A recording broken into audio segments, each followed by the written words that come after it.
असा कोणता प्रभावी उपाय आहे अजून की जो सगळ्या ओव्हरऑल प्रॉब्लेम्सवर मात करू शकतो? हा, टेंबे स्वामींनीच रचलेलं अजून एक स्तोत्र आहे, दत्तात्रय द्वादश नाम स्तोत्र. द्वादश म्हणजे 12 नाव. तर ही 12 नावं कोणती कोणती आहेत? तर आता प्रथमस्तु महायोगी, द्वितीय प्रभुरीश्वर, तृतीयश्च त्रिमूर्तिश्च, चतुर्थो ज्ञानसागर, पंचमो ज्ञानविज्ञानम, षष्ठस्यात सर्वमंगलम, सप्तमो पुंडरीकाक्षो, अष्टमो देववल्लभ, नवमो नंददेवेशो, दशमो नंददायकः, एकादशो महारुद्र, द्वादश करुणाकर. असे ही 12 जी नावं आहेत. पुढे बाकी बरंच आहे स्तोत्र.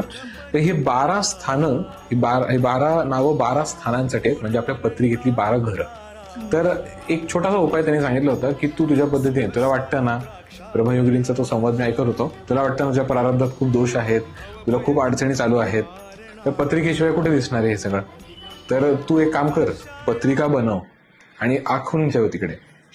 आणि तुझं आराध्य असेल, तुझं आराध्य कोण? तर त्याने सांगितलं दत्तात्रय. त्यांनी त्यावेळेला ते म्हणाले की मग दत्तात्रयांचं द्वादश नाम स्तोत्र जे आहे याचं जास्तीत जास्त आवर्तन कर. तर अशी 12 दिवस दररोज 12 वेळा हे स्तोत्र म्हणायचं. असं तू कधी कितीही वेळा कर, तुझी अजून जितके दिवस करशील तेवढं चांगलं.